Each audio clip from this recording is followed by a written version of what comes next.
say it. Like if there's any sort of walls, it just kind of breaks it down. Anytime you go back and forth between the heart and the solar plexus, it's you. Heart is them. Solar plexus is you. I taught this one time a long, long, long time ago. Like, God, I made it sound like decades. Probably 7 years ago, maybe 7 or 8 years in a planetary class when we were dealing with Mars. And, I was showing this technique and then I stopped because somebody in the class went, "It feels like you're making this up." And I was like, might be too early to be sharing this. Like, like I just put it on the back burner. But, I think the person who said that was also getting a little stirred up about something. And so, we've done so much work with the stuff that we're doing that I feel very good about bringing it forth. But It long was time ago, it's a part of a mystical practice, like how you would break down walls actively in areas. That's how you do it energetically. And so, yeah. it So was me, Greg. So thanks for sharing that with everyone. it was you, really?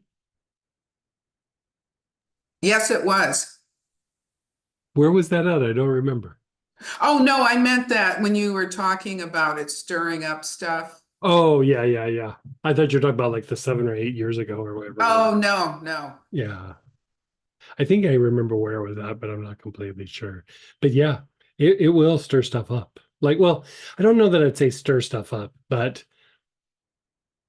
you're breaking down a wall and then you realize like, oh, like maybe there is a little bit of something there. You know what I mean? And so I was doing this on the lunch break. I was doing it from not even things that are active. I went through and I was doing it from the point of view of things in the past, that things that I've walked away from, but I was like, sometimes even in our memories, our past events, there's like a wall up that even if it was a negative experience, it still makes us who we are or something.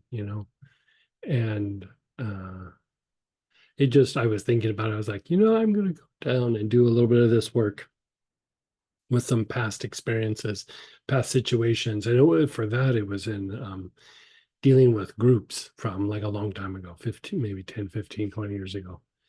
And, they're long gone. But I was just like, I don't want to be in a weird place with them. I don't think I am, but I could also be fooling myself and let's just let things flow.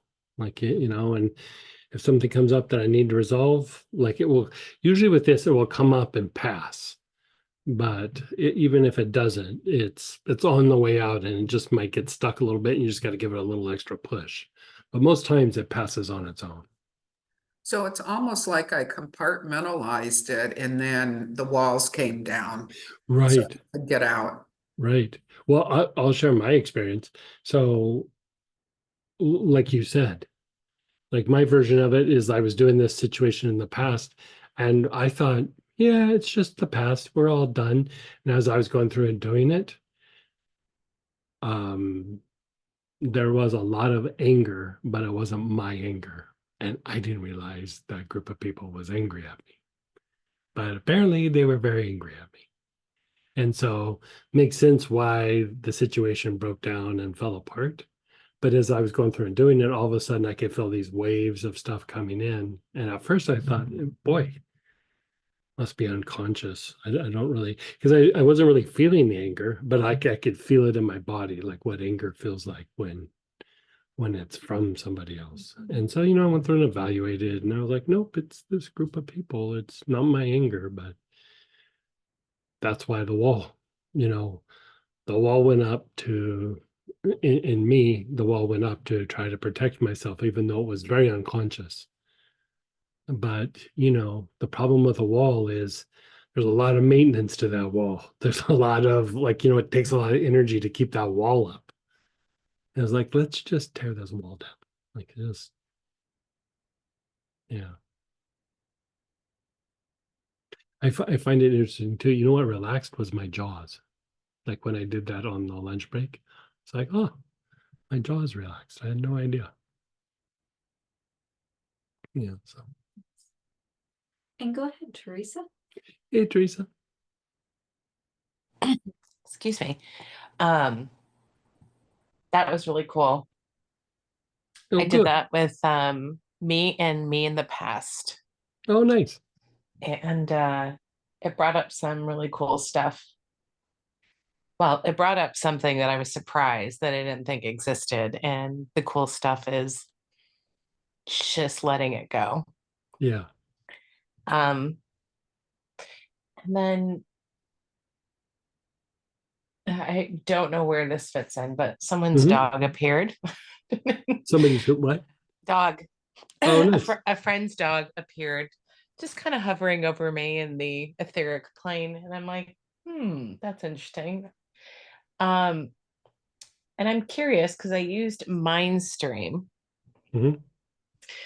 Uh, can you expand and remind me a bit more about Mindstream? I picked it up because I remember from the class you said, for you, Teresa, Mindstream is really great in work around other people and paradoxes for you. And that's pretty much all I really Oh, recall. yeah. Mind stream's really good for bringing in like streams of awareness or streams of consciousness.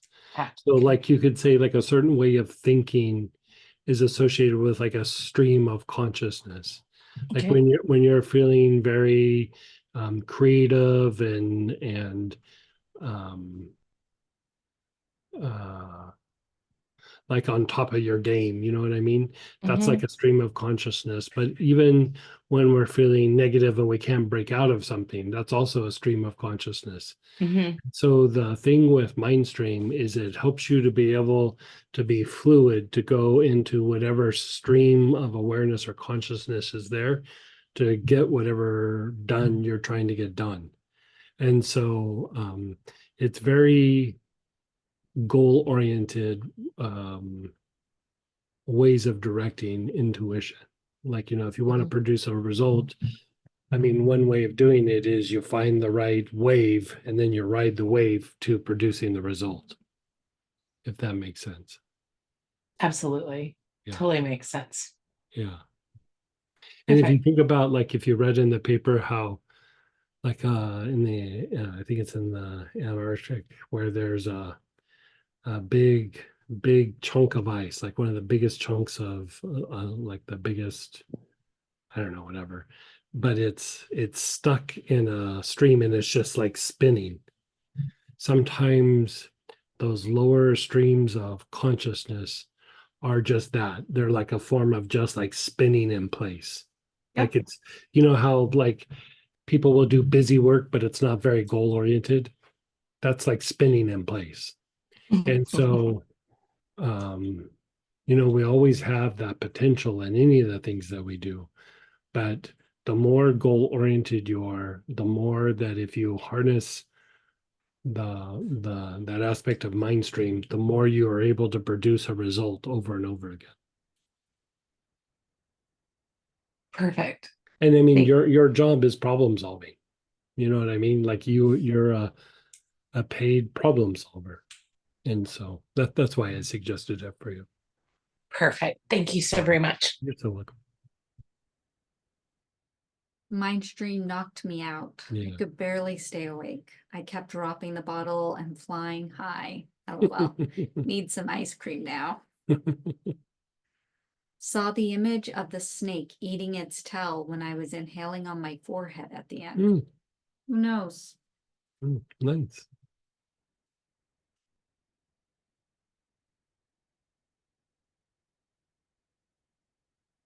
So this came in, if you're good with it, Greg, actually before and like maybe right at lunch. So it would Okay. have been the previous Sure, sure. process. Mhm. I feel very ungrounded today. I keep seeing rose or rose petals, more emphasis on the texture of the petals and fragility of the flower than rapid decay once severed from the plant. It's like I feel impatience and am resisting this process, question mark. Was something going on with you, or is it just the process today is a bit of an issue, or were you having an issue the day before or the week before?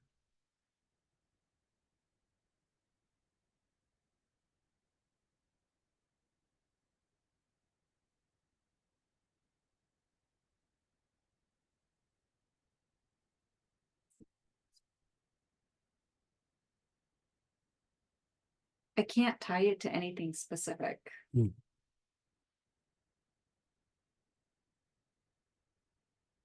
I mean, have you had like difficult relationships or problems with, I mean, we all have, but you know, especially something difficult with a particular person or I'll let them answer that. They did say after lunch, I have been more focused. okay. And they said, yes, it has brought up issues with my sis and a friend. Yeah, it's probably that. And so yeah, let them be your focal points as we go through the day. Yeah.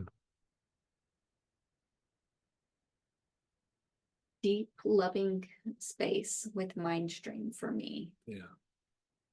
And then the other person said, thanks. Yeah. Ready for a 15-minute nap. No, I'm just gonna keep Okay. it going on to the next one. Yeah, let's do a little bit more. Let's do letter D, which is trust and reliability.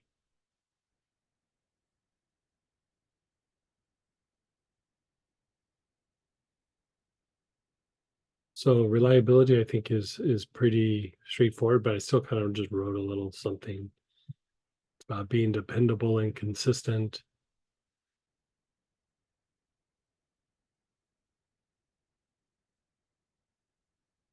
And then trust. You know, you're trusting in the intention of the other person or the reliability, the truth or the strength is what I wrote in this as well. You know, and it could be an organization. It doesn't necessarily have to be a person. So it could be your company, you know, the company you work for, or an organization you belong to, or the family unit rather than a particular person in the family. So within that, you have some choices: helichrysum, lemongrass, Litsea cubeba, marjoram, or rose.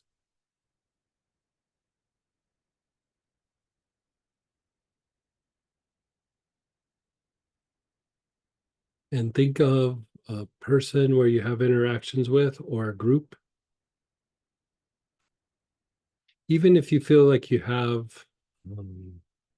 a trust there, let's deepen the trust. And if there's relationships where the trust is kind of shaky, work that one as well. Like pick that one maybe instead. So your awareness is on that, and you're taking nice, long, slow, deep breaths.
And your awareness is between your eyebrows, the ajna.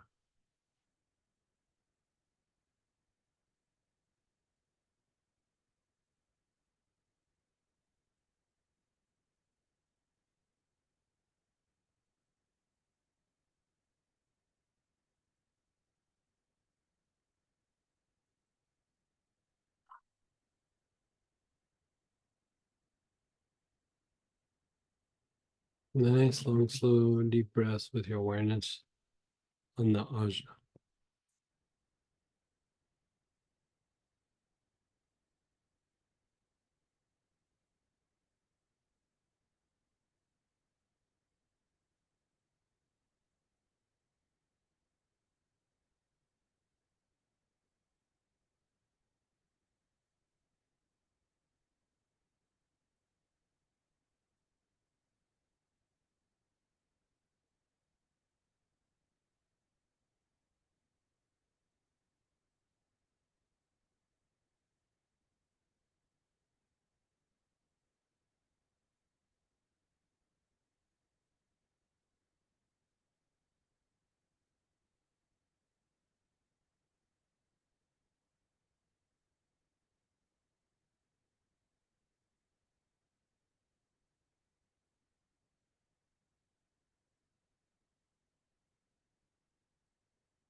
Just let go. Go back to the situation, and you're inhaling on the situation again.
And your awareness is on the back heart.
And then just pause and be still.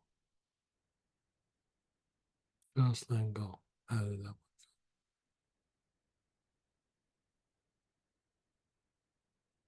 Hmm.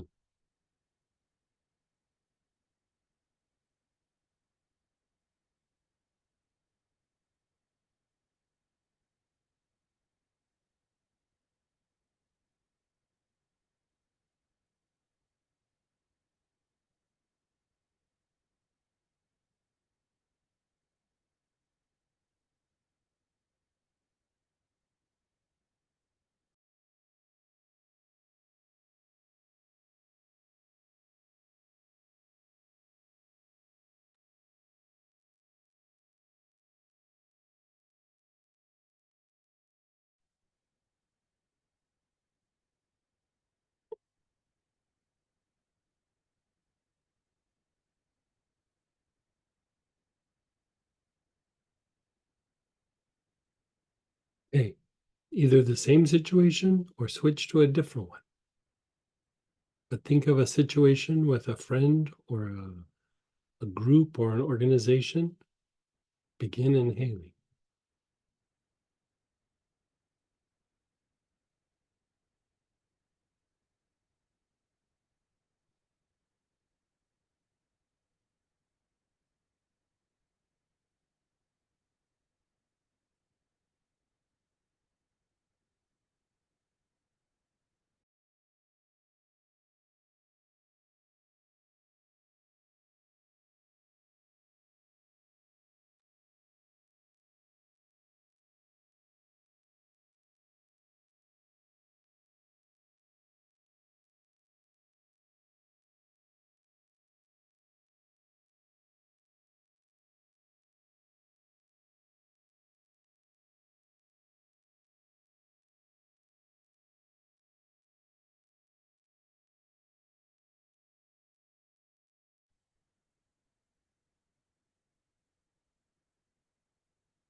Your awareness is on your ajna, the area between your eyebrows.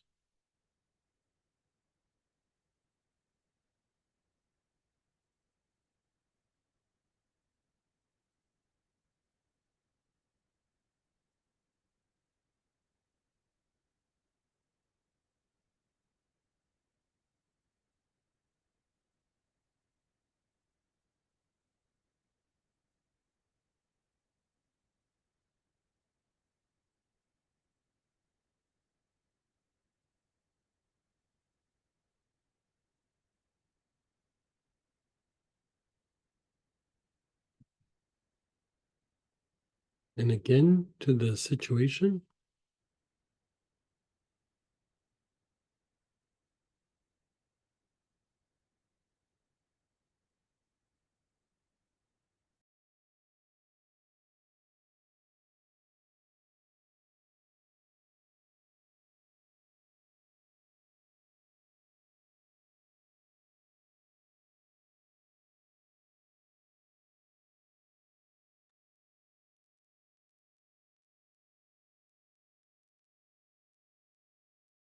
And then your awareness is on the back heart.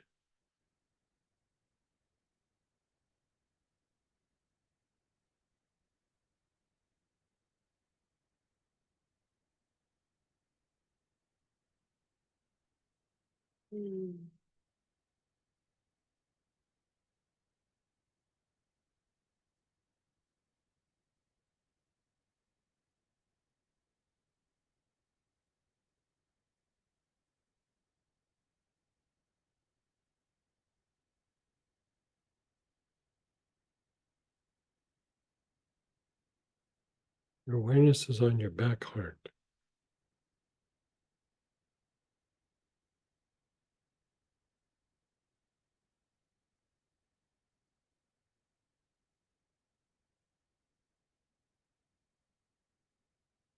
And then let it go and reflect on the person or that situation, that organization or group. Reflect, check in with your body, check in with your emotions.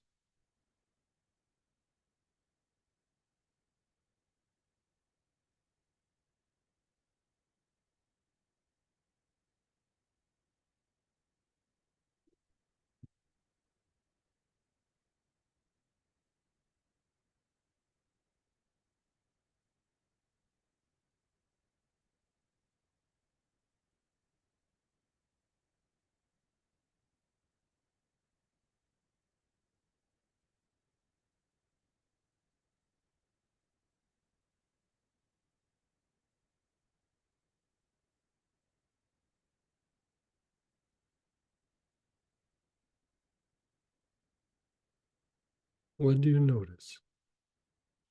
Let's go ahead and share and ask questions and process. You're going to mute yourself. You can type in. Go ahead and fire away.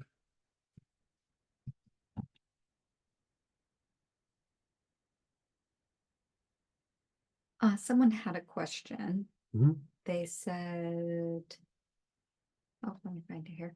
I don't understand this step with trust. Since we cannot make another person trustworthy, are we making ourselves more trusting? Well, I would say, again, we're going back to the idea of obstacles. You're not necessarily going to make another person trustworthy, but if they are trustworthy, you are able to depend on that a little bit more. And if they're not trustworthy, you have your eye on them. You know what I mean? Like it's not blind trust. It's being able to invest that trust and develop a level of trust.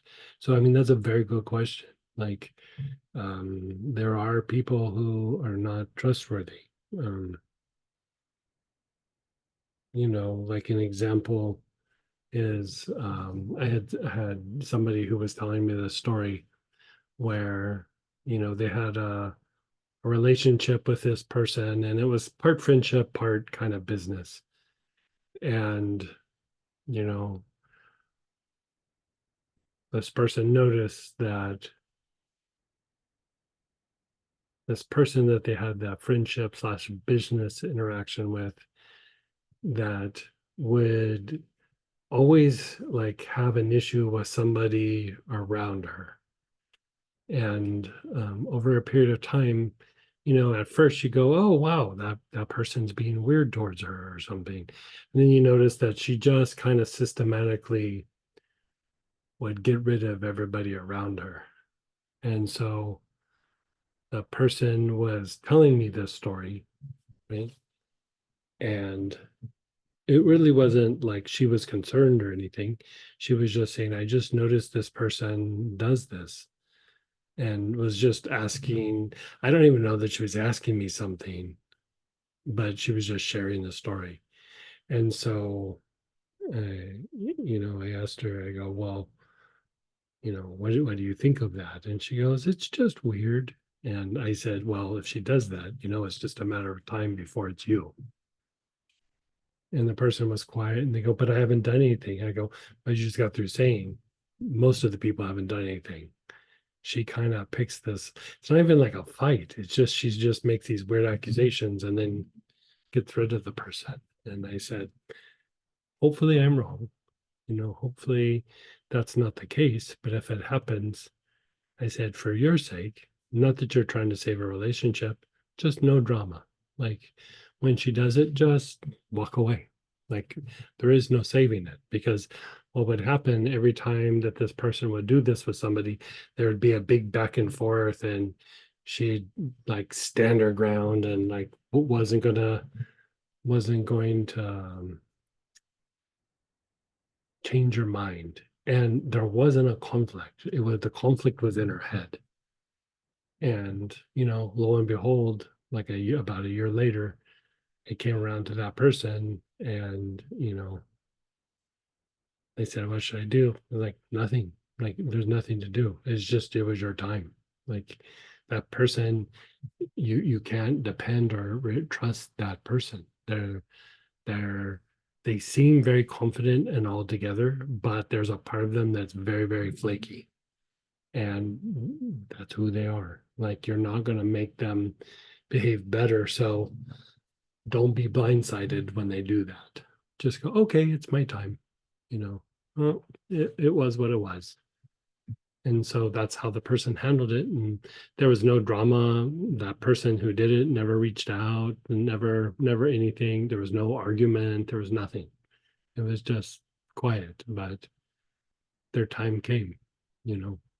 And so sometimes we have situations where we don't trust in a situation. And then there's times where we trust too much. And so this helps you to have like a proper view of when you should trust, and when, like in that situation with that person, you could trust that your time was going to come. You know what I mean? So you can say that there was still some trust there, but like I trust that at some point my ticket's going to be punched and she's going to kick me out of her life, because that's what that person does. And so, doesn't mean don't engage them, but just don't get blindsided or be upset or whatever, and be a little prepared for it. And so, yeah, it's more about that, you know. So Thanks. Is it also about trusting your initial feelings about the person? I tend to trust until a person acts in a way that supports my initial feelings about them. yeah, I And mean, Greg, you kind of already answered that with what okay, you said. okay. Unless you want to expand on. No, I think like you know, a lot of times your first reaction to somebody, that even if it's not a complete truth, there's usually something there. You know what I mean? And that's the thing with the intellect. We have an amazing ability to talk ourselves into things. And in my early days, I could turn pro, but your gut reaction, it doesn't mean that the situation can't change. So, even what I was saying to this person is like, most likely it's going to come around to you, but I'm also open to that person changing, shifting, and maybe it's different for you, or you know but going back to what we were talking about before with like emotional exchange and everything, if what I noticed with this person is there was not really, um she would communicate, but she was not honest. She would have some little story that she cooked up of why she was leaving the situation. And it was polite. Like it wasn't that it was hostile or argumentative, but it also wasn't truthful. And so because there's not like an emotional exchange, like how can you even trust or depend on that? Like it's at some point it is going to fall apart. And if she can't be genuine in the situation, or at least partially genuine, um it is going to fall apart at some point. And always open to something happening, or a miracle happening, or them to break out of their behavior or something like that, but also not blindsided when they behave the way they behave. You know what I mean? Like, Yeah. Yeah, that makes a lot of sense. Thank you. I chose helichrysum and smells almost absorbing and uplifting. Yeah, helichrysum's nice. Back to the person from that we were kind of ended with the last time. They shared, I have realized that tone triggers me and that I need to watch my tone as well, as it's the first place I register at irritation before I am aware I am bothered that irritable tone appears. Mhm. Yeah. I have a friend with whom I was startled when she did something not supportive of me. Now I feel it's still a friendship, but I am careful about my expectations in the relationship. Yeah. I'd say I would agree with that. Like, even if you guys were on the same page for a while, life changes, happens. I mean, think of everything happening through the pandemic. Lots of different opinions in those areas, and how much fighting in a family or amongst friends where you guys were really good friends, and then things being talked about by either politics or the pandemic or vaccines or masks, or it doesn't matter what side you're on, but everything was very polarizing. And so um you know we tried to be Switzerland through it all and just be super neutral. And but I knew lots of people, especially like in my family, where they stopped talking to each other, and one person didn't agree with the other person, and yeah. uh you would think you would be able to trust the relationship and rely on the relationship, but sometimes, even though I might have had decades of being a particular way, you throw in some new factor, and sometimes it's the Wild West for a little while, and everybody has these reactions. And not judging one as good or bad, but just you know how people interact. Like it got a little dicey there for a little while. And I think there's still parts of my family that don't really talk to each other. You know, it happens. So okay. So let's see. What else we need to cover in this area? We did trust and reliability. We did emotional exchange. And someone just did a share as well. Let Greg know I'm not as agitated now. Sections A and B were the hardest. Okay. It feels like a delayed response slash reaction, but I'm feeling more calm. Okay, good. Good, good. Okay, so how about we'll take a break and we'll come back at 5 after the hour and do letter E. So we'll be back in 15.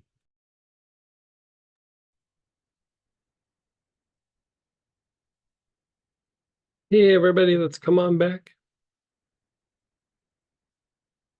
And so we're mid-page 3. So in the middle of page 3, and we're on letter E, power dynamics. It's a weird way to term it, but basically you're dealing with mutual respect,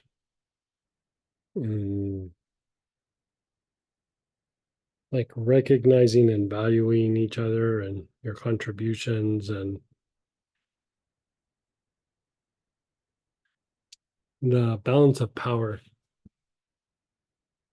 I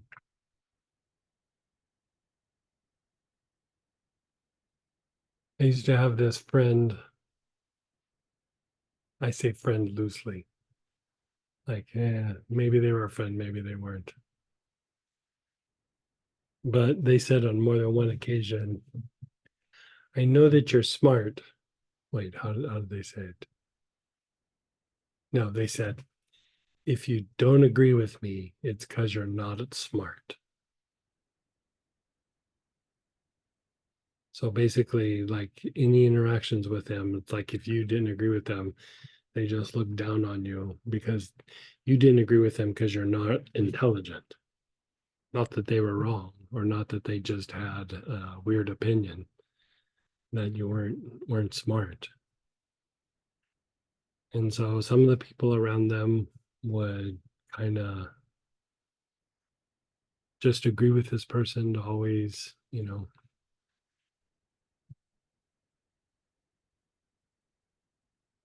that was their way of trying to maintain the relationship. But at some point, like, for me, I was just like, there is no relationship. If like that's the way they view that, it's they wanted admirers or they wanted whatever. And it wasn't really about friendship or interaction. It was just about, I don't know, bowing down before the person. So anyway, so you have some choices: Lang Lang, Palo Santo, frankincense, jasmine, or Buddha wood.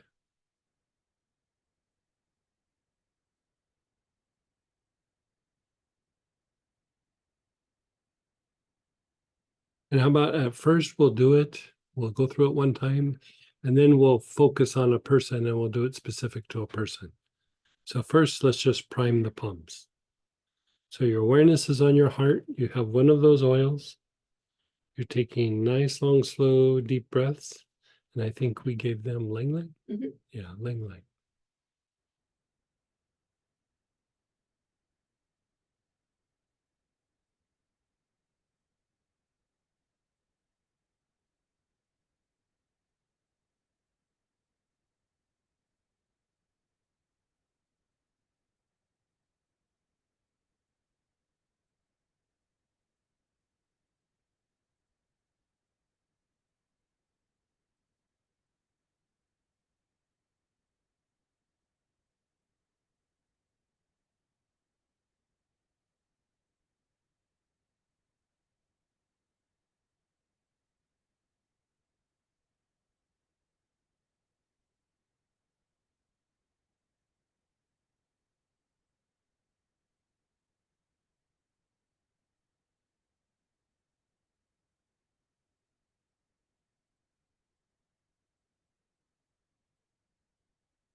And then your awareness is on the forehead.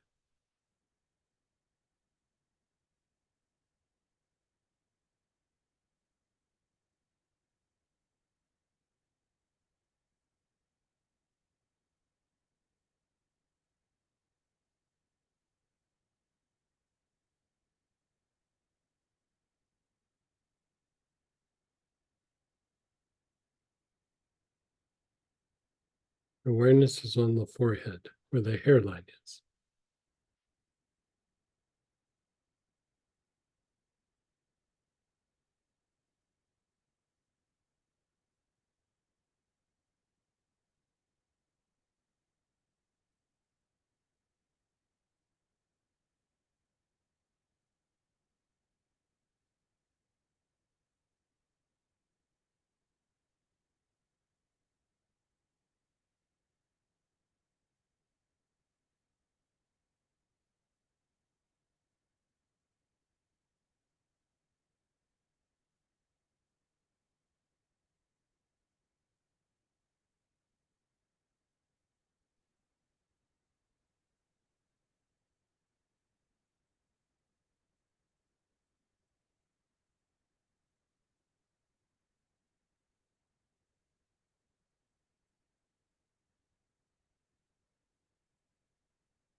Awareness is on the back head. Nice, long, slow, deep breaths with your awareness on the back head.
Your awareness is on your heart, your forehead, and your back head, all three at the same time.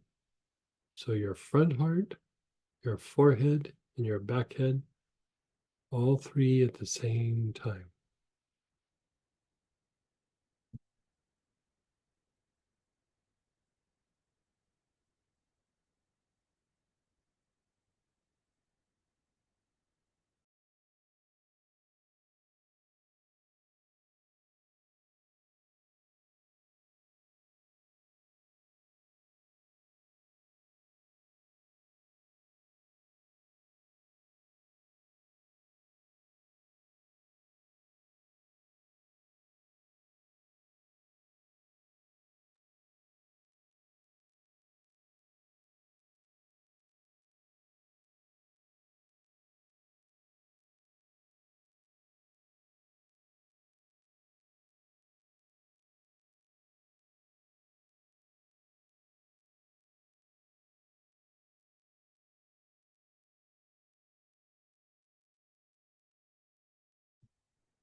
And then just pause and be still.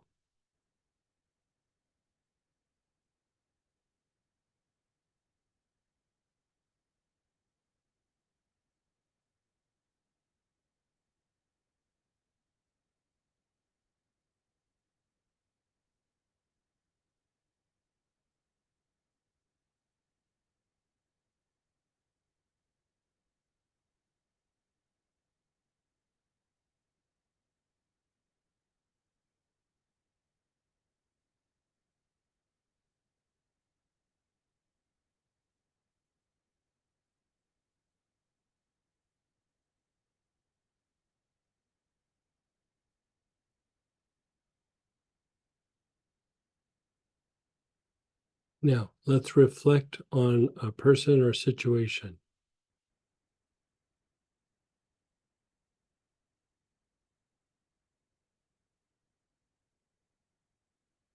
Somewhere where there's maybe already some mutual respect, or there isn't, and you would like to improve that.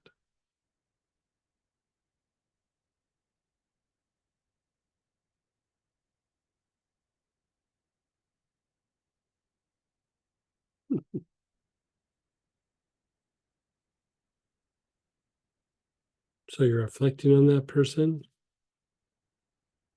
Your awareness is on your heart. You're not inhaling yet.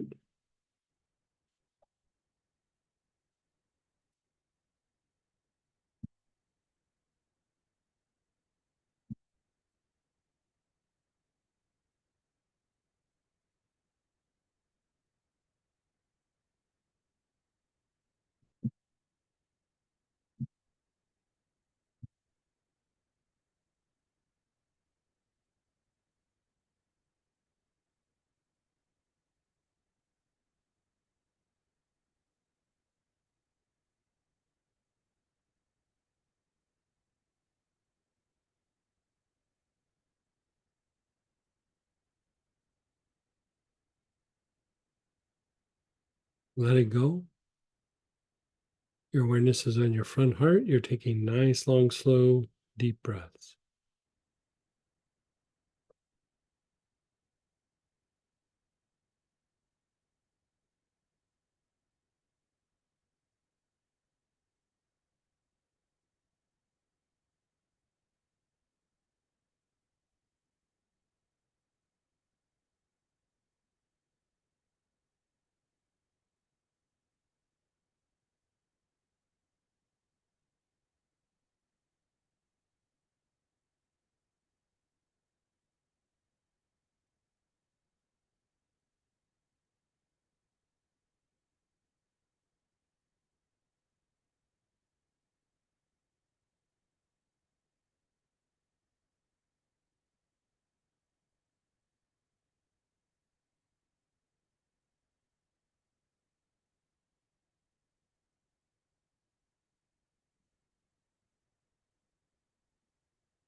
Your awareness is on the forehead.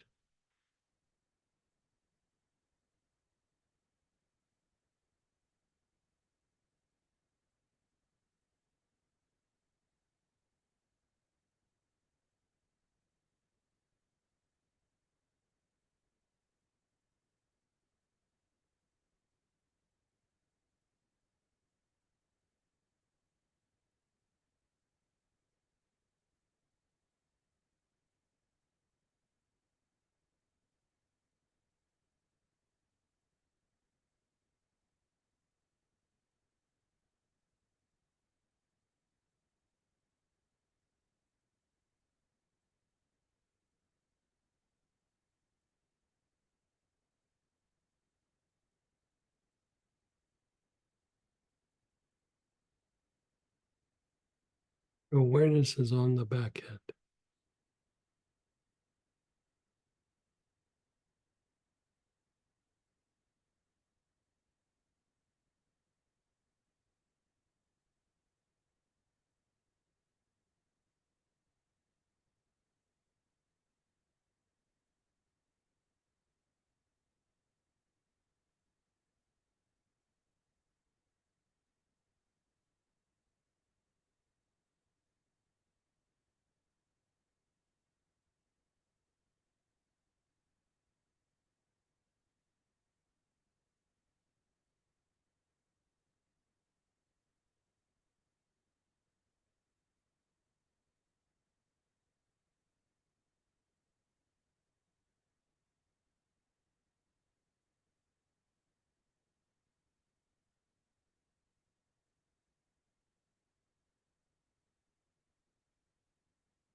Your awareness is on your back head.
Your awareness is on your heart, your forehead, and your back head, all three at the same time.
Then just pause and be still.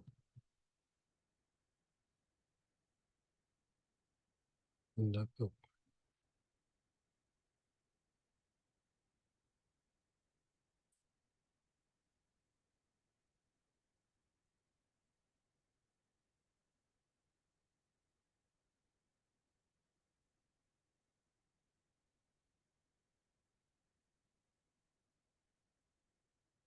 Okay, let's do the same person. We'll go through and do another cycle. You're thinking of the person before you're inhaling. You're just reflecting on the person, the situation, the relationship.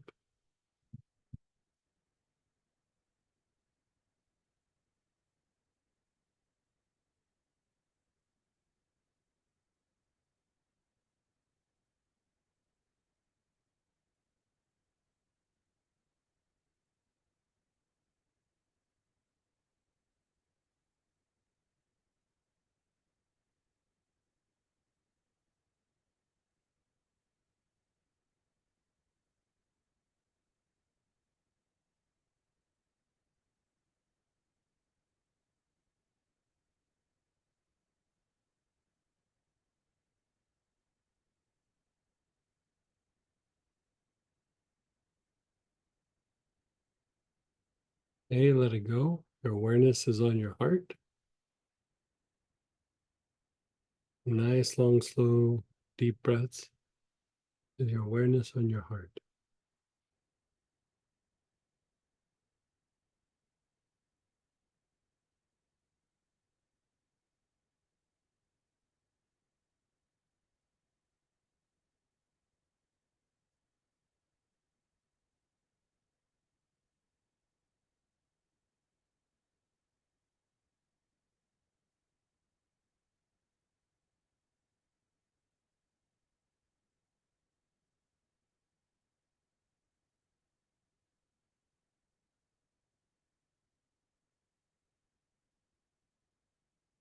Your awareness is on the forehead.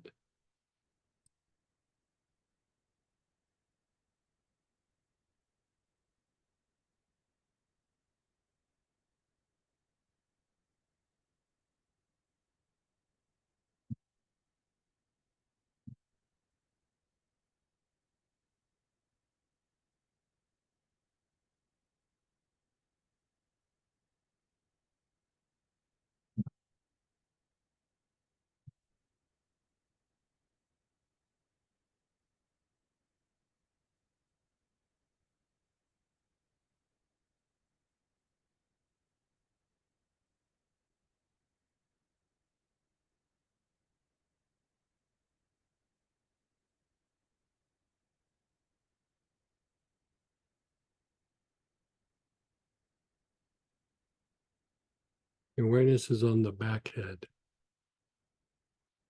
The back head. Nice, long, slow, deep breaths.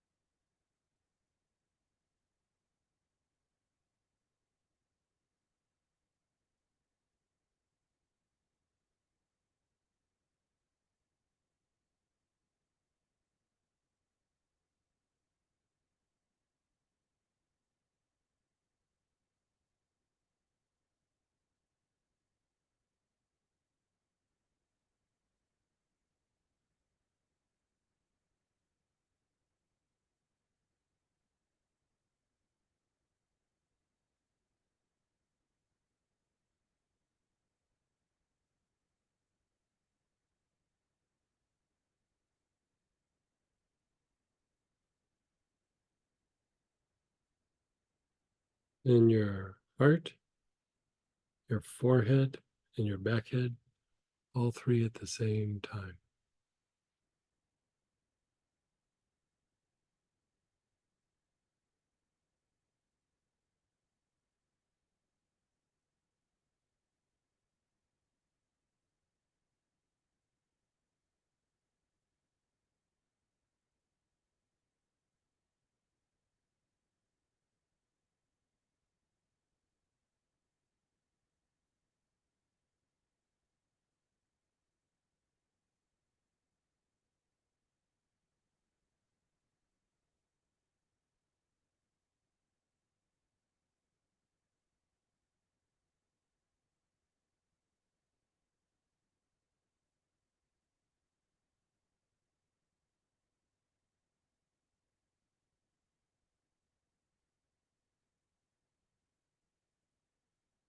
And then just pause and be still.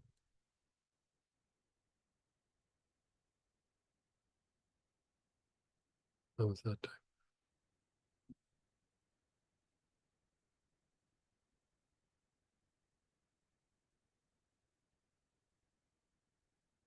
Let's share experiences, ask questions. Let's process it. Unmute yourself, type in.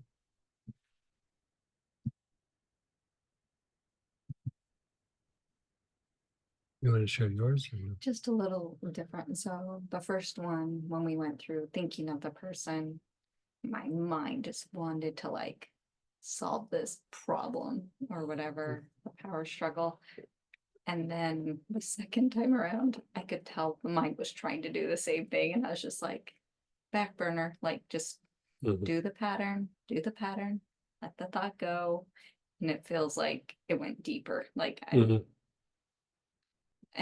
I don't have like some solution or anything. It just feels a little like better. Mhm. So anybody else you want to share? Or Yeah, go ahead, Tracy. hey, Miss Trace. Hi. So I'm working on me with our employees. Mhm. They made one person made a comment that nobody wanted to talk to me because I'm the boss's wife. Not I'm the VP of operations, but I'm the boss's wife. Like they don't see me as an authority figure or somebody that they can come to or whatever. Mhm. And I can see clearly that when there's issues that come up, I can see clearly that there's, I hate to say this, but kind of common sense things that you would do to cover your own butt Mhm. to make sure that mess ups didn't happen. And I want to be able to help them see ways that they can put remedies in place and let them and get them to be receptive to it without it coming across like, wow, why didn't you think of this really simple thing? Like you're Mhm. dumb or whatever. Mhm. Will this process help that? What part are you trying to help? Just The reason that I say that, there's the implementation component of it, but a lot of times when you're the person who is going, hey, you could have done this better, or what about this, or what about that, you're usually not well liked. I mean, it's just the way that it is. And well, I come from a long line of interactions like that. So and I don't like, that's not necessarily a bad thing. Like every, like, especially in a company, there does have to be the person that comes around and says like, hey, da da da da da, let's do this more efficient, or and as much as you are being polite, I mean, if you think about it, a lot of times people have their opinions on how things should be done or what they should be doing or what they think is important, but they don't have the picture of the whole business. They just have their little piece, and they think that kind of is for everything. And so, when we come down, I mean, this could even be in families that there usually is somebody that has to be the one that brings people a little bit closer to reality rather than, what they're thinking and stuff. And so that's why I was like, is it about the implementation part, or is it like, how do I resolve them not liking me or whatever? And it's not even that it's about like, it is like a little bit about a respect thing somewhat. And when you're doing those kinds of things, people are always going to question it because it's a kind of resistance. They want to do the things that they want to do. Like there was a situation with somebody that this wasn't even a long time ago. This was in the last few months, but somebody in their office was resisting going paperless. And 20 years 20 years ago, I would get it. But now, like, so much is like paperless, and it's even harder to track, doing things on paper versus paperless. So, bills, everything, they wanted to switch everything over to being paperless. And that person fought it tooth and nail and was hostile, and they wanted it the way that they wanted it, but it's because they had been doing it a particular way the last 25, 30 years, and they didn't want to have to do something different. And so, of course, they're upset, but once they started doing it, life got easier, and they won't admit that life got easier, but they were fighting it tooth and nail every step of the way. And so, it's that same thing when you come in and you're having that issue. You really kind of have two issues with what you're talking about. It's the implementation, and then it's the interaction, the back and forth between individuals. Yeah, I'm already like, I'm resigned to the fact that Brian gets to be the good guy and the sweet guy and Sure. the guy that lets people off the hook. And Right. Tracy gets to be the one that says, they call me the chief no more officer, because I'm like, no, we're not doing this anymore. This Right. was the last time we're doing this. Right. And so I know that, and it's just how to, like, I want to be able to approach it in a way that's not pointing fingers at people, and just in explaining the concept of CYA, because I swear this younger generation, they don't get that. It's, well, that other person didn't do their job. Well, no, when it gets to your desk, then it's your job, right? Your part of it is your job. So you have to take care to make sure. Right. So when you're delivering that kind of information, say it very like non-personally to them. This is what we're doing now. Like rather than, this is what you need to do, say this is, as a group, this is what we're doing now. And not make it about that individual, like even though it might be about that individual, still make it about the group. This is what we're doing as a group. So you need to either participate or not participate. And then, when you want them, it's kind of like what I was saying before, like when you want them to, turn in their paperwork by the 31st or the 30th or whatever, instead of saying, turn your paperwork in, or why didn't you just go, I really like it when you turn your paperwork in. It really, helps us stay on track and da da da da da. Then afterwards you can go back to it, or even as you're getting close to it, hey, did you get your paperwork? So basically you want to set people up for success rather than saying, here's how you failed. And so it's a presentation thing sometimes, and it doesn't always work. Like, I mean, you have a better chance of it working. It doesn't always work, but you're right. People are can be very defensive about it, and the tendency is, look what they did. And the way to resolve that is usually say, this is what we're doing now, like all of us, and say it more like that. Okay. Yeah. So you don't think that this process will help? It could. Probably communication would be a little bit better. like Okay. for this. Yeah. Yeah. I mean, I get where you're coming from for this one though, just because it is like respect for your position and your authority. But Respect my authority. right. But I would say it's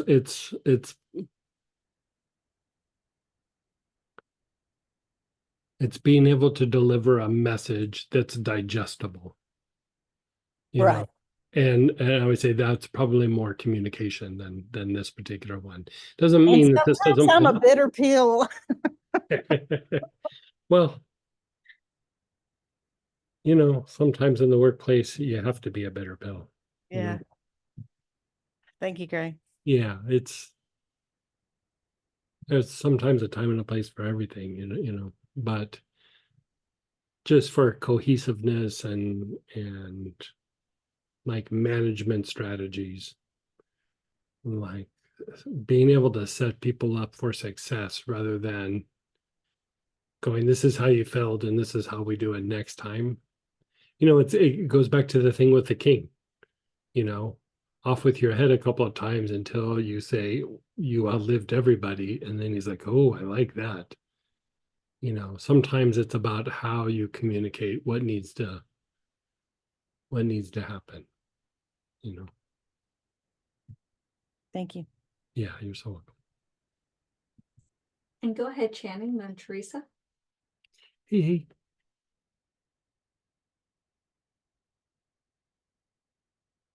Let's get you unmuted. Oh, hey Greg, Hey. my question is around the oil selection. I have different experiences.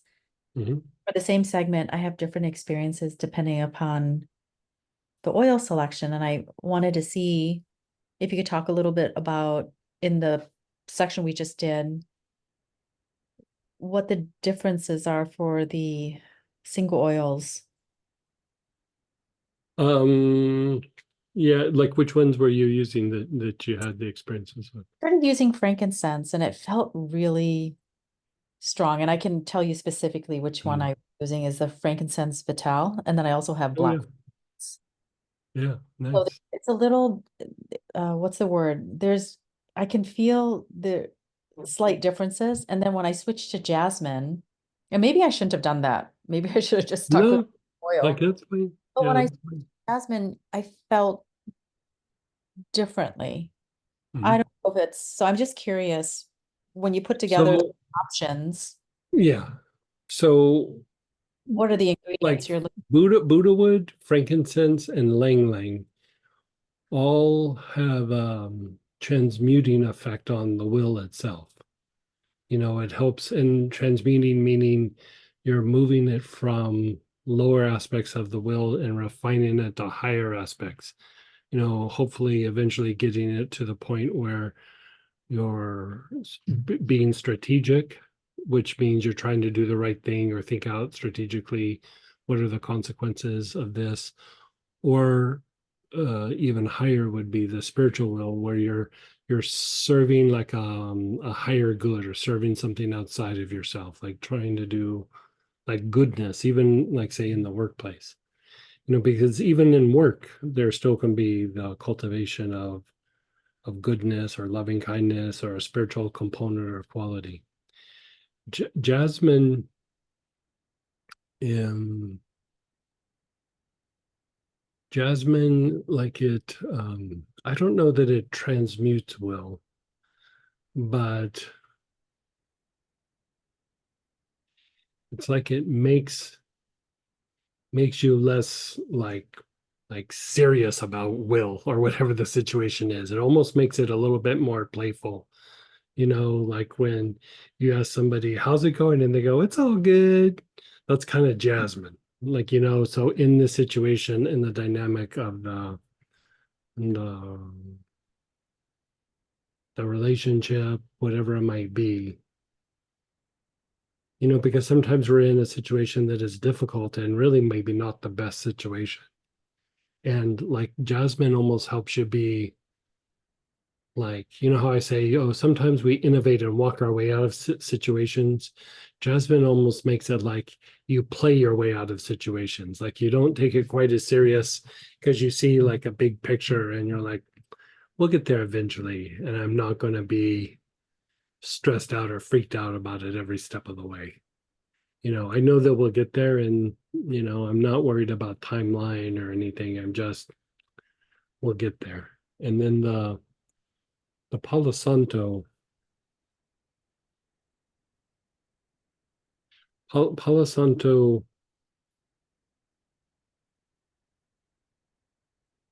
helps you to transition into something different. I'll be better than all the other ones. So if you're like in a stuck place, it helps you to transition to like being in a better place in that situation.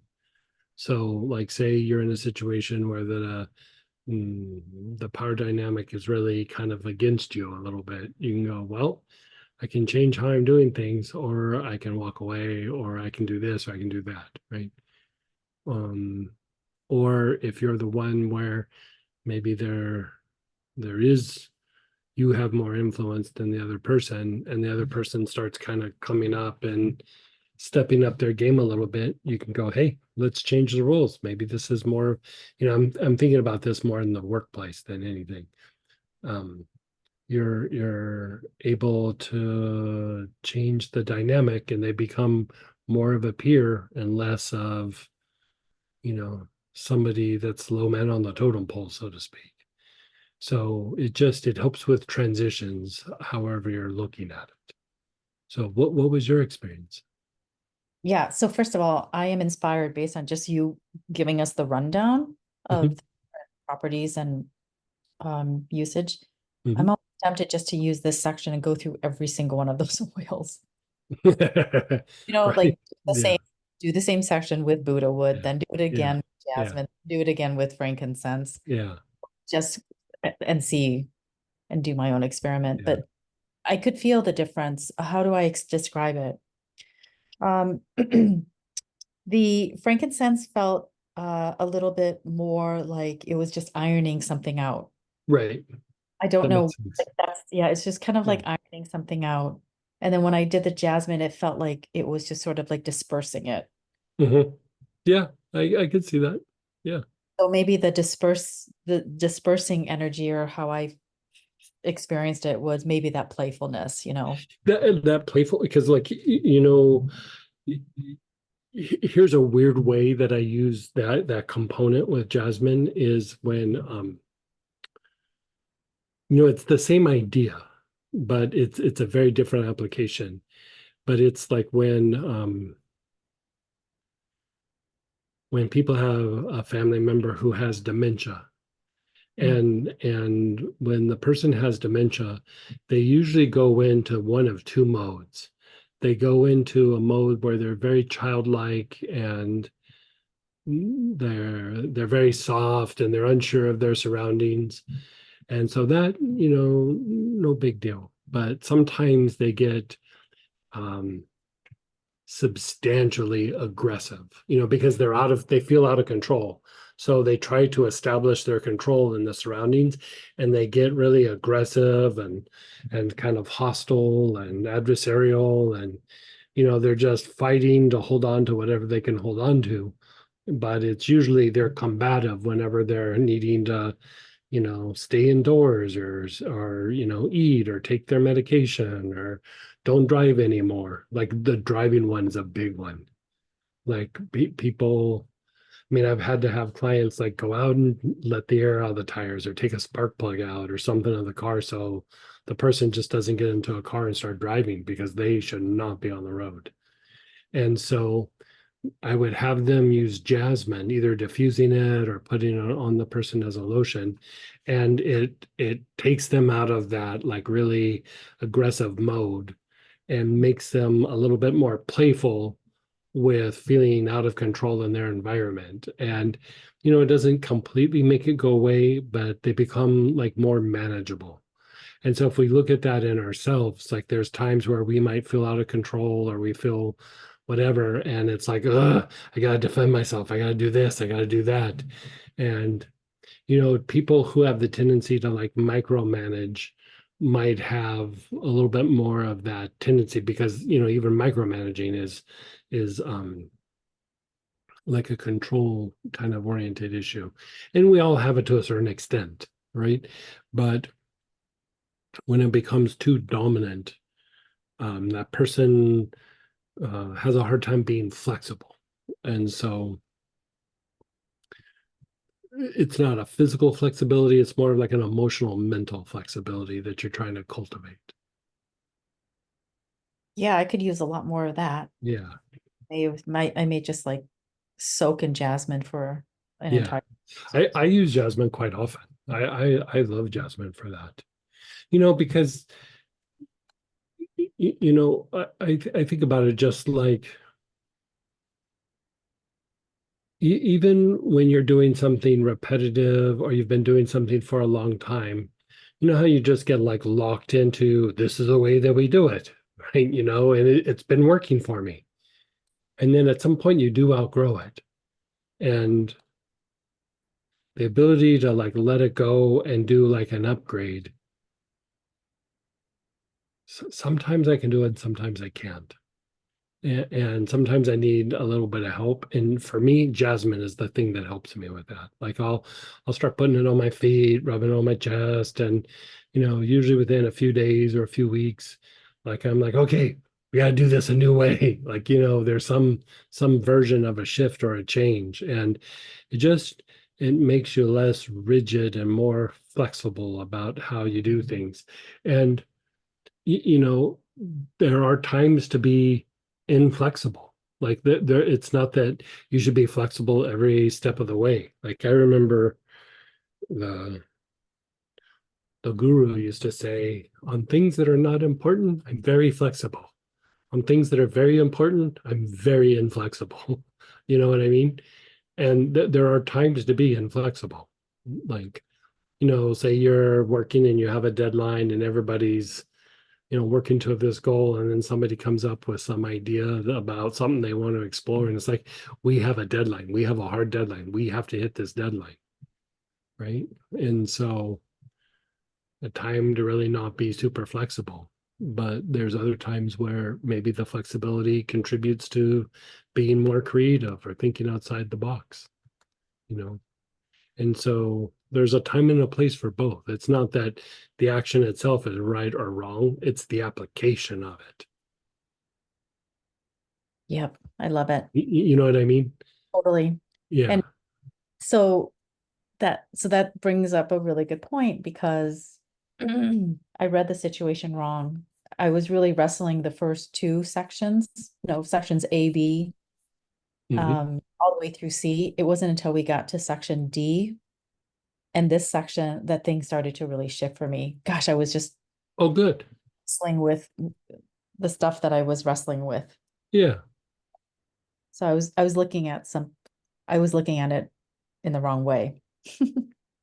Well, you got a lot of writing on the situation. So, you know, still it came to you in the same day. You know what I mean? There's been a couple times where I would have been glad it happened in the same decade, you know, but, you know, that's another story. Thanks, Greg. Yeah, you're so welcome. And go ahead, Teresa. Hey, Teresa. I'm right behind you in the same decade. That was great. Right, I know. Um, Oh, God, youth. It's just painful to look back at sometimes. oh, wow. Yeah. Um, so I have one question. Remind me not to forget to ask you. But this was pretty profound, and I think I heard Sam kind of articulate it in a way like the thought went past. So when I went through this, and the theme for me today is really all about self. Mhm. And you know, the people I chose around power dynamics were around like really deep wounds, trauma, soul level. And the story was gone, the trauma was gone, and I could just watch everything float past me. And I got to a point of inner reconciliation with myself over what occurred. And that was pretty cool. Oh, nice. Yeah. So very, very peaceful. And surprisingly, I picked Lang Lang. So that was very gentle. I think it must Yeah, be. Ling Ling's very gentle, and Ling Ling has a little bit of a soothing quality when it comes to pain, and Okay. not necessarily physical pain, but especially if something about that dynamic had a little bit of like pain involved, emotional and Mhm. mental pain. It's very Yep. soothing to that. It's very, very soothing to that. Oh, Yeah. fantastic. You know what else Ling Ling's good for? Hmm. Frustration. Like when Oh, you're there we go. frustrated and yeah, yeah. Oh, that's wonderful. Yep, those three would be, spot on. And then what I was going to ask is, what would you say the difference between this class and harmonizing relationships would be? I'd have to go back and look at harmonizing relationships. Okay. I don't honestly, I don't remember. Okay. Yeah, like it's in my notes, but it's I'll have to go look too off the top of my head. I Yeah. know and they're very different, like the way you Yeah. have it set up Yeah. here Yeah. today is, yeah. yeah. I was Yeah. looking at my notes. We could teach like 7 or 8 classes on relationships. I just tried to do like a little overview today, Yeah. but I know we've No. done like the energetic thing, and then Yep. is that the one that was the one day that? Mhm.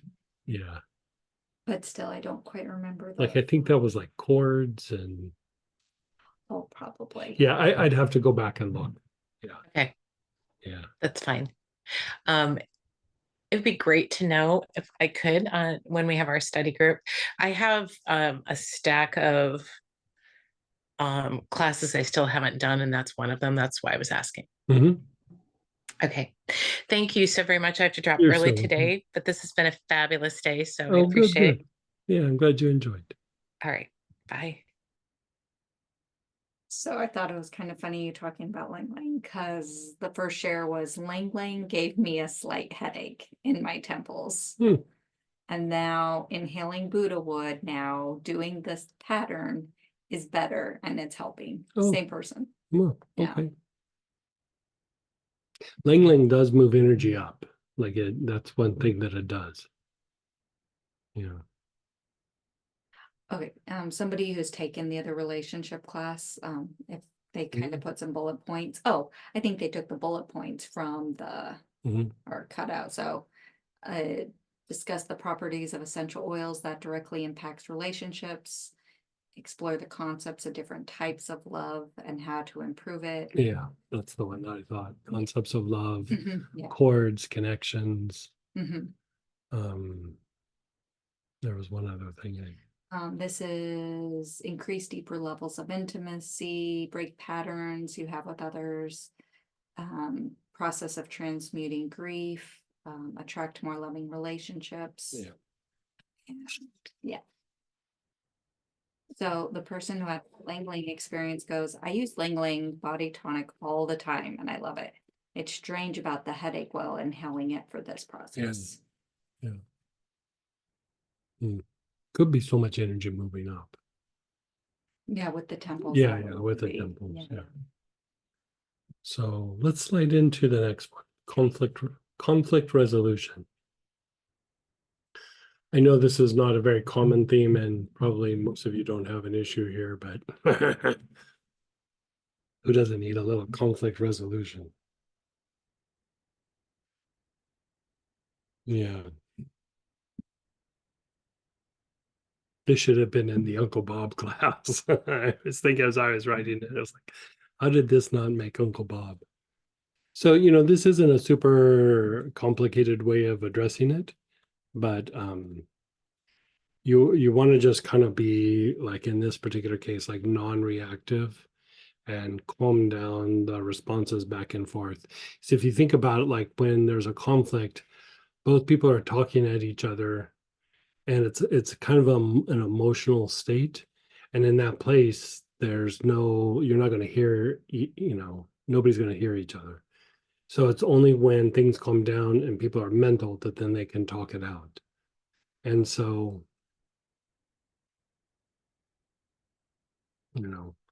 again, going back to the guru, he used to say, like, when there would be conflicts with like different teachers in different areas or something, he'd always go, let's just let the matter pass, and then we'll address it again when everything calms down. And so the idea is to let everything calm so that there can be a conversation rather than not a back and forth push and pull. And so with that, one of the blue oils, blue tansy, dark blue tansy, Cape chamomile, German chamomile, yarrow, blue healer, any of those will work.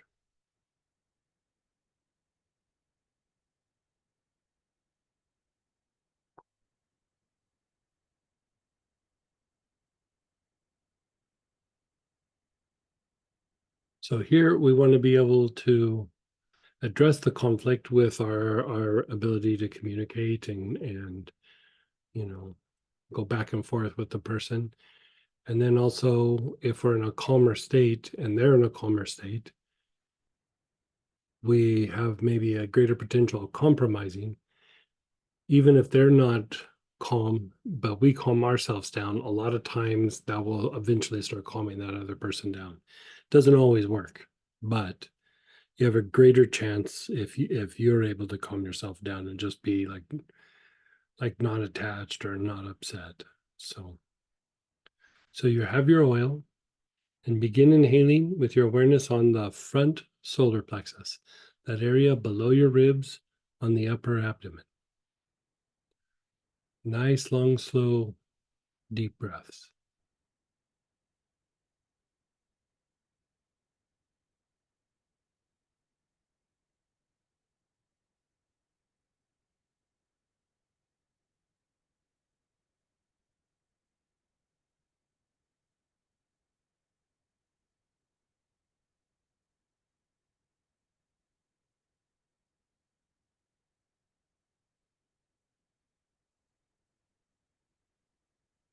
Nice, long, slow, deep breaths.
And then your awareness is on the back solar, your mid back area.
And then your basic chakra, the bottom of your tailbone.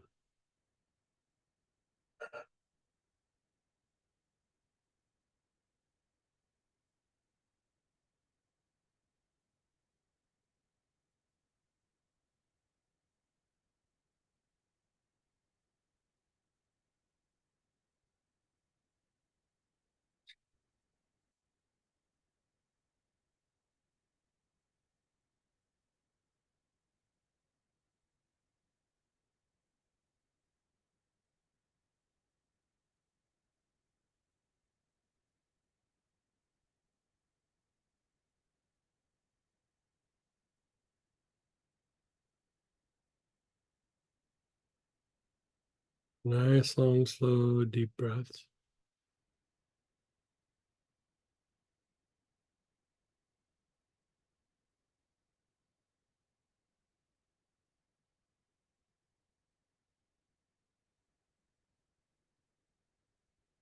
And then pause and be still. Notice how you feel.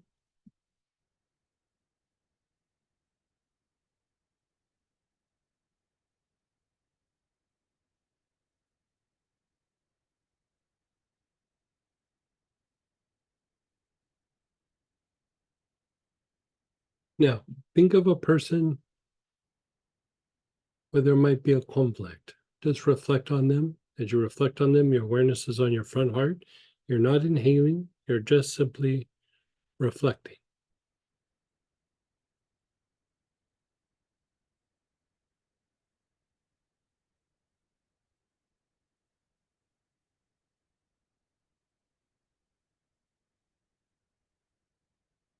Okay, then let that go.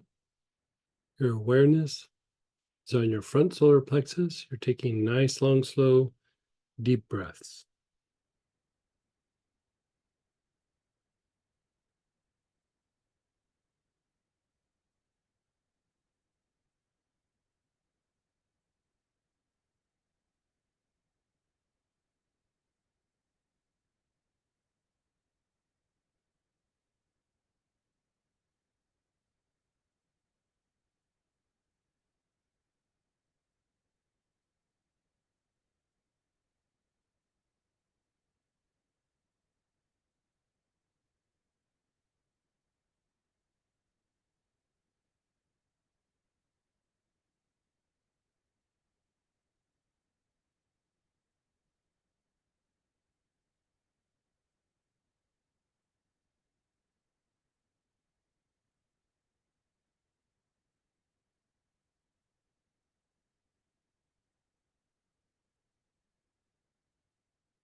Your awareness is on the back solar plexus.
And then the bottom of the tailbone.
To the bottom of the tailbone. Nice, long, slow, deep breath.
Just be still.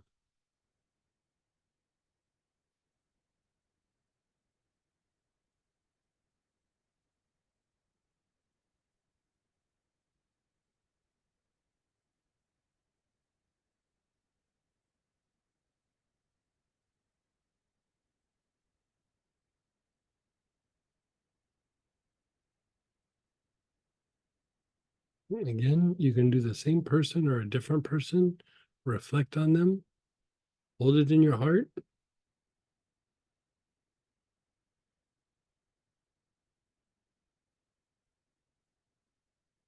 and then let it go and go to your front solar plexus.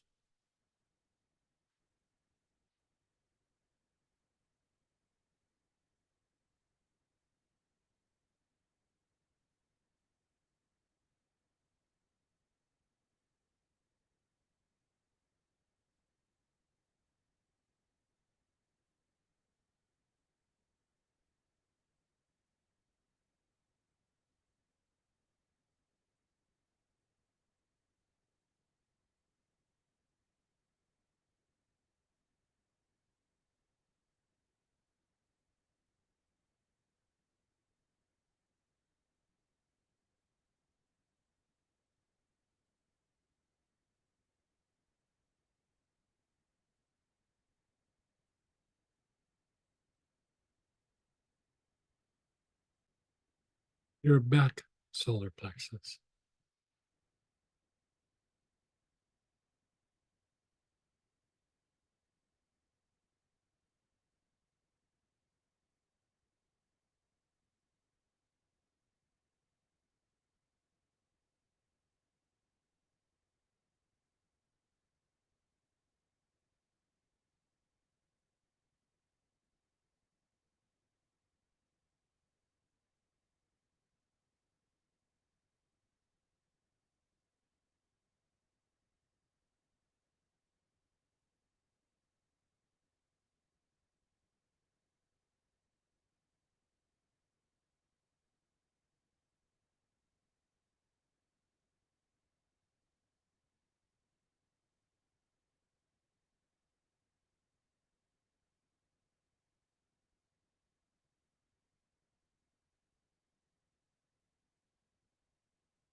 And the bottom of the tailbone.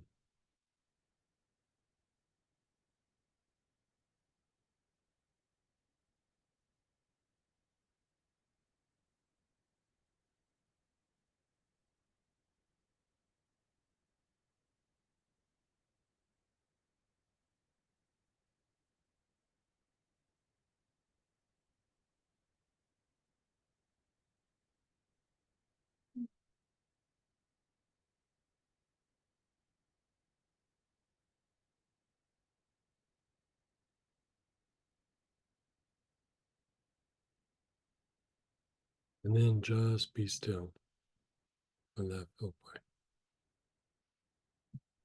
Yeah.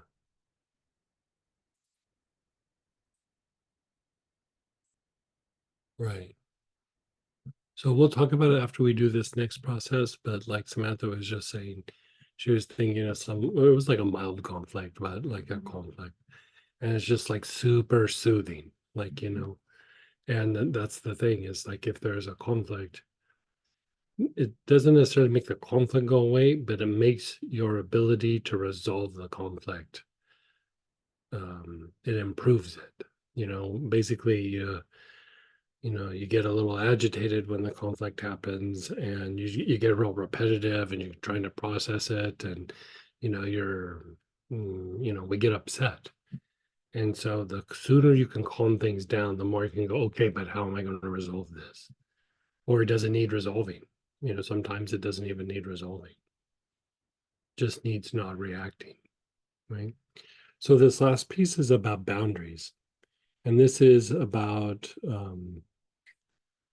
like setting limits, something that's acceptable, like um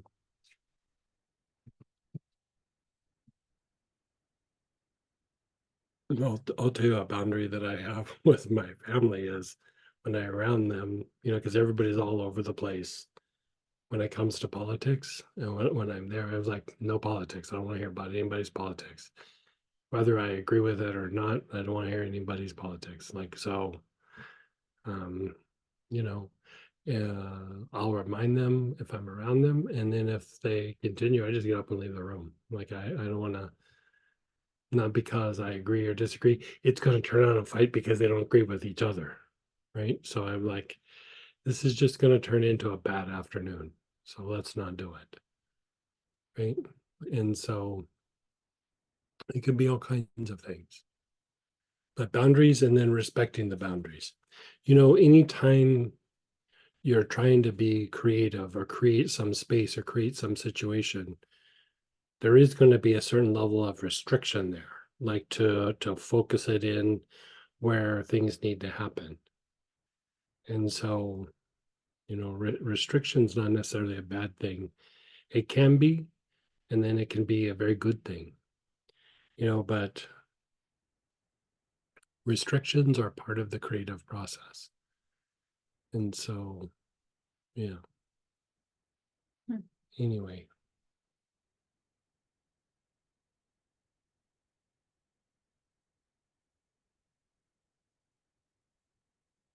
Yeah.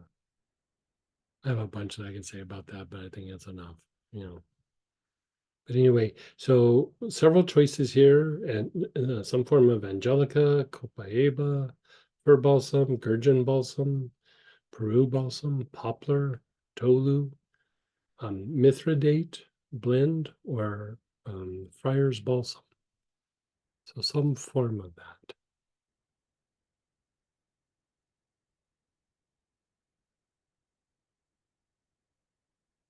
I think gurgeon balsam is what we gave everybody in the kids. They have angelica seed and gurgeon balsam, I Okay. believe, unless Okay. gurgeon was in the divine self. I don't remember. Might have been angelica seed, actually. Now that I think about it. I think gurgeon is tomorrow. Or Peru balsam complex. Yeah, that'll work. Okay, so first you're thinking of a situation. Could be a healthy situation, could be a not so healthy situation.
Okay, so here it says visualize the elements individually.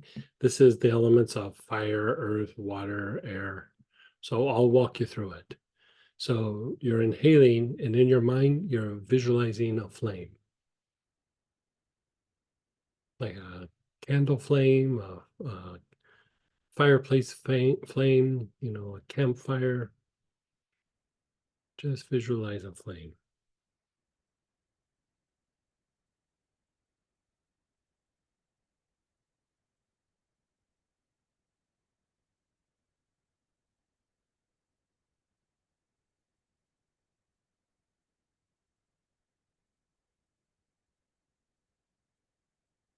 And then water,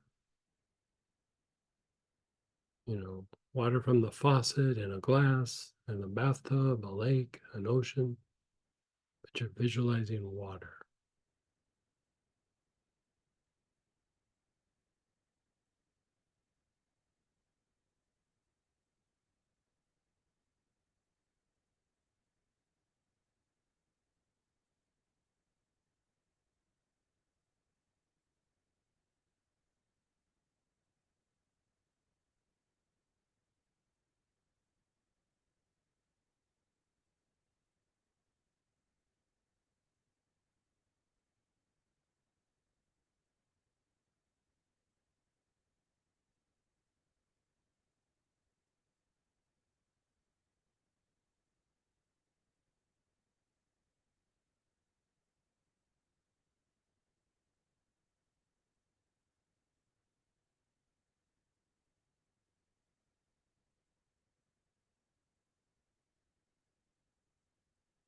And then air,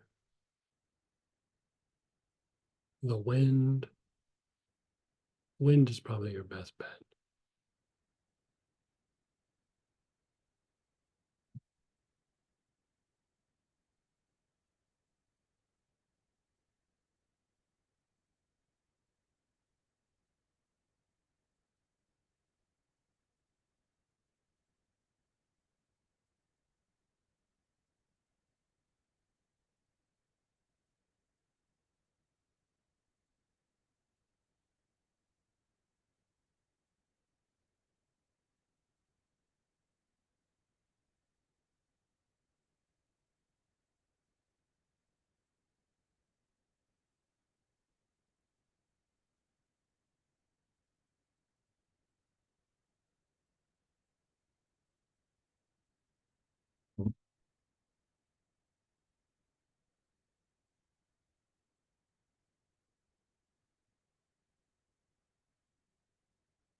And then the earth, the ground.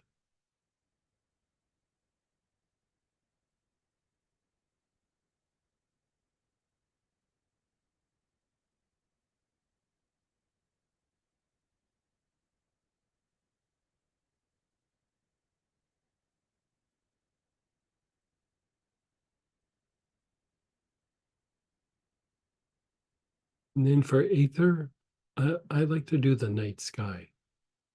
So if you just think of a night sky, like a dark night sky with stars in the sky.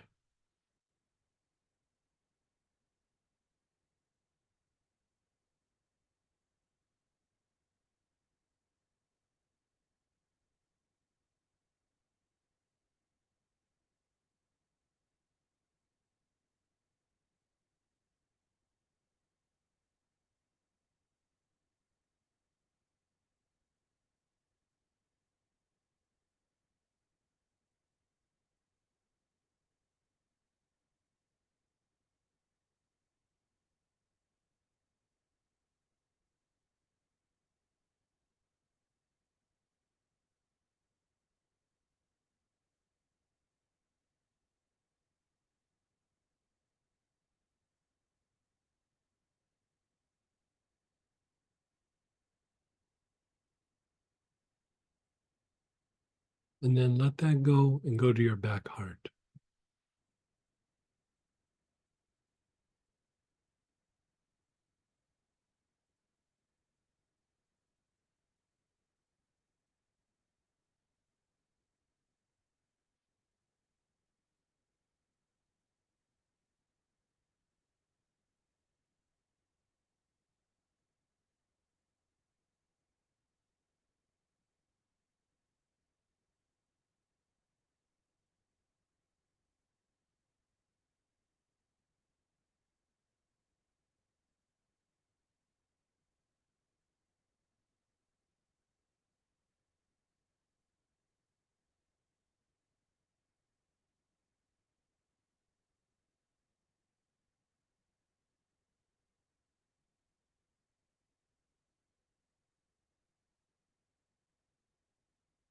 And then pause and be still.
Let's look at that situation again, or if you want to do a different situation.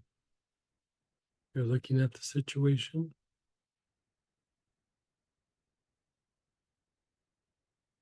Nice, long, slow, deep breaths.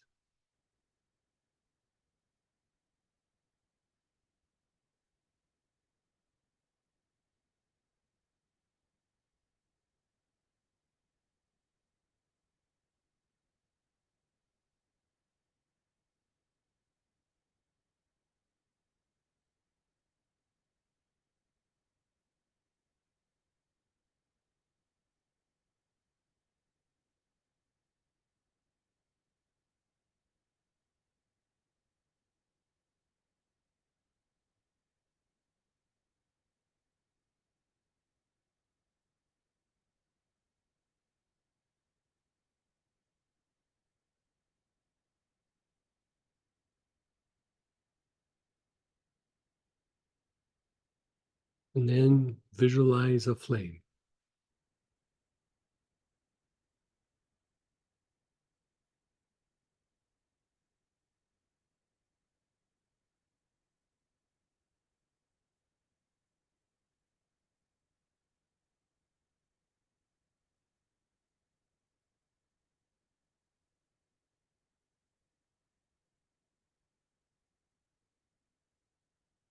Visualize water.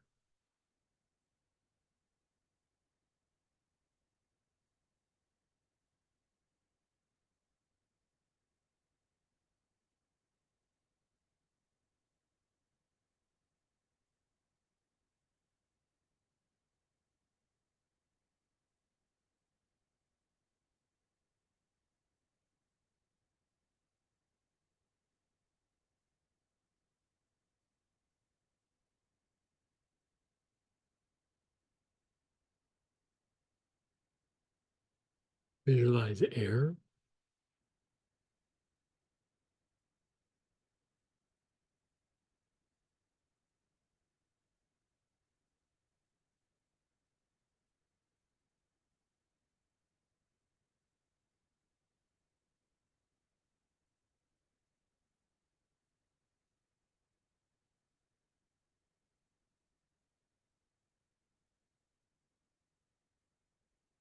The earth.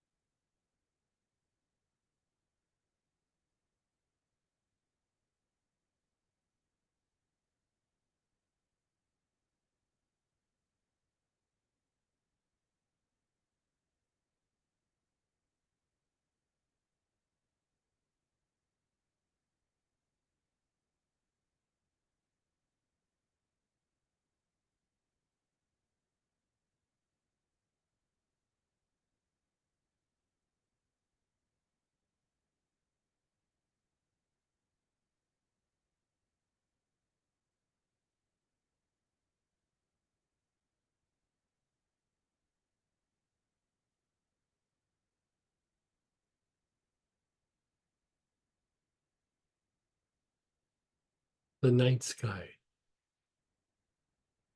You're visualizing the night sky.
Your back heart. Your awareness is on your back heart.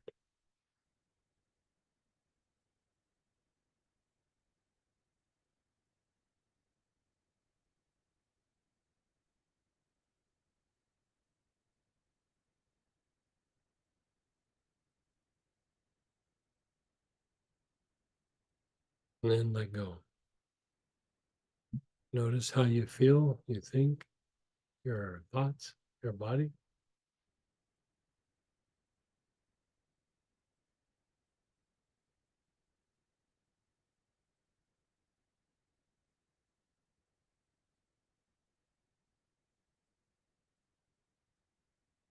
So here with the situational awareness, you're kind of directing it. You're directing the process. Then when you do visualize the elements, you're creating like the building blocks for the boundary itself. Then on the back heart, you're transmuting any negative aspect that has to do with the boundary or boundaries that maybe are outdated. Like boundaries aren't forever, they're just for a while. But after a while, things shift, things change. And so, okay, so let's go ahead and share experiences, ask questions, and process it. You can unmute yourself or type in. And how'd you do?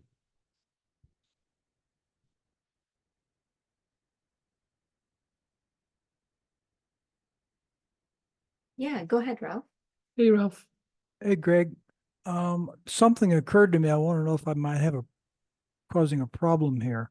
In doing, we were working on part F, where we were doing front solar, back solar basic.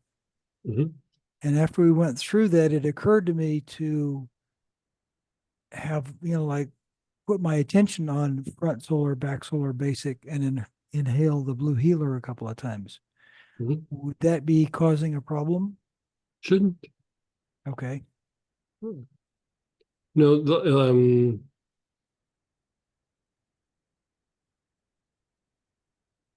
what would you be perceiving as the problem? I was thinking of a family conflict.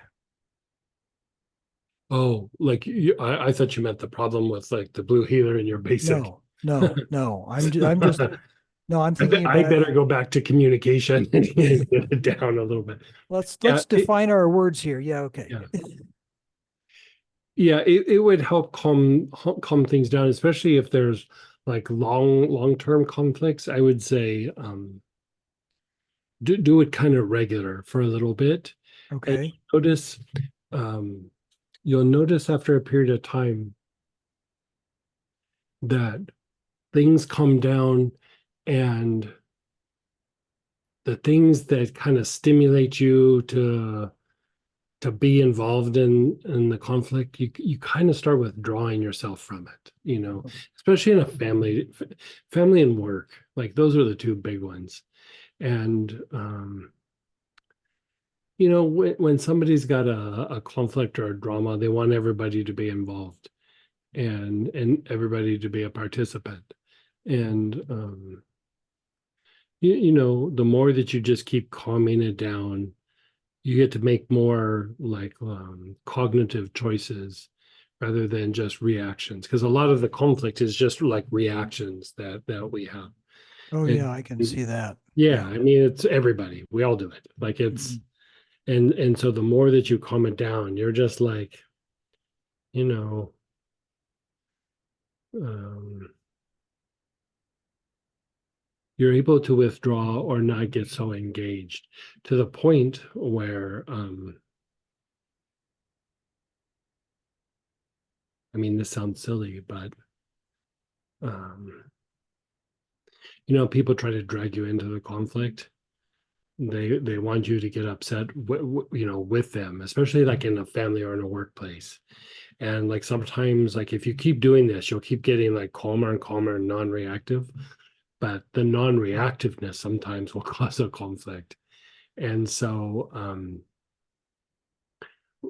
in situations like that, you kind of mirror back to them. Like you don't have to get upset, but you can verbalize things to where they're getting what they want and need, and they don't turn it on you, right? And so like in one situation, like, oh, they're coming to you and they're saying this and that about this person or this part of the family, or they're doing this, they're doing that, and you might not be on the same page, but they're trying to pull you into the conflict. You can just go things like, yeah, that's very upsetting.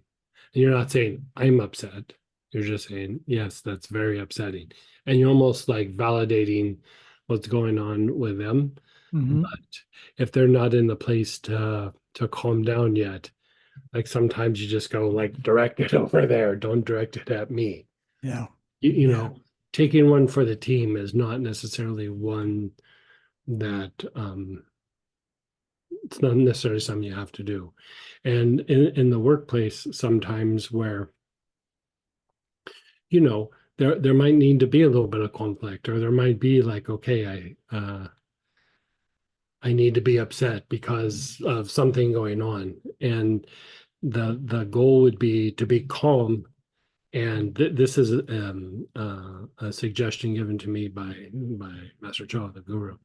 He said, like, in dealing with those kinds of situations, like you pretend to be mad. And I was like, "Ugh, he does not understand what I'm saying." And I did that, and it worked better than being upset. It Mhm. was really amazing. And here's the other thing: pretending to be upset was just asking questions. like, having a clipboard in front of you and go, okay, how long have you been on this job? What have you done? Da, da, da, and you just ask a series of questions.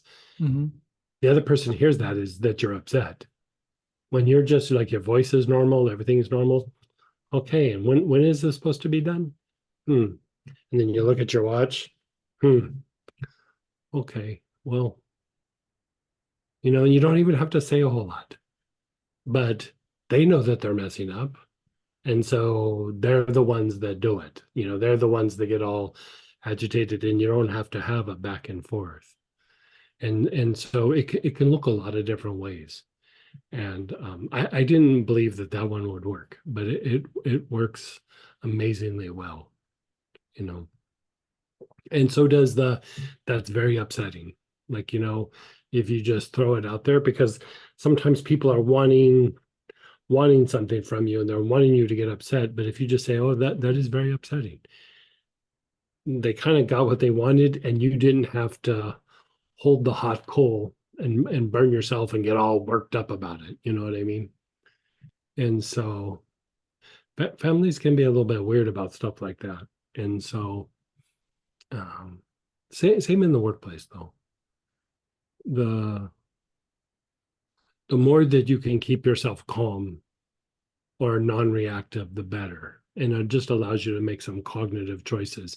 And sometimes, especially if it's a long-standing situation, you'll have to keep doing it for a little while, because in a way we develop like a behavior or a pattern. And every time we don't engage it, really what you're doing is you're starting to generate a new pattern. And so. Okay, good. Yeah. All right. Thanks.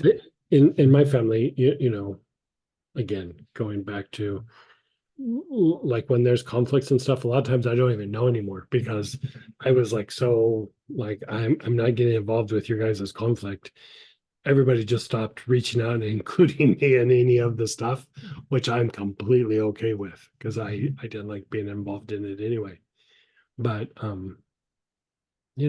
I'll hear, yeah, so and so hasn't been talking to so and so for 10 years. I was like, I had no idea. Or before, you would have had phone calls from everybody. You know what I mean? And just over a period of time, you're just like, it's not that you don't care. It's just I'm not as upset as you're upset, and that's okay. Like, that doesn't have to be. Doesn't mean you don't get upset from time to time, but you don't have to get upset or involved in other people's stuff just because they are. Okay. Does that Thanks. help? That helps. Thank you. Okay.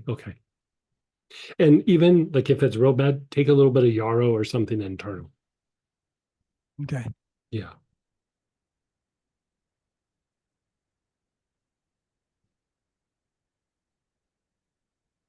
Love my blue healer. It's Yeah. so freaking awesome. Yeah. Blue ear is nice. I rub the blue healer on my front and back throat, heart, wrists, and Yeah. immediately feel blissful. Yeah. It's nice. I'm on the opposite side of discomfort and agitation to feeling calm and more expansive. Nice. Poplar balsam works Oh wonders. my God. Yeah. Poplar's fancy. And then someone's actually asking, what does poplar balsam do? It's good for certain kinds of stresses. It's very good for the stress from shifting from intellect to intuition. So it doesn't necessarily stimulate like intuition, like some of the other things, but sometimes intellect has a hard time of letting go to allow intuition to happen. And poplar's really good for that. Really good for that. Yeah.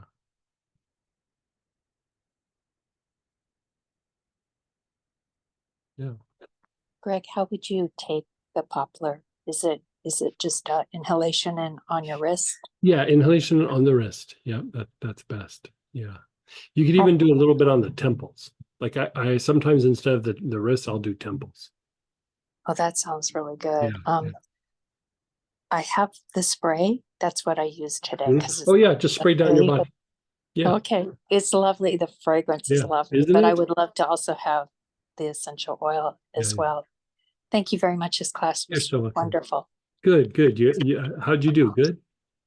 I really, I think there's a lot here, you know? Mhm. Yes, it was excellent. It has a lot for me to be with Right. and to kind of, it's not too overwhelming, you know, that Yeah, yeah, where you feel overfaced. All right. So right. Yeah, yeah.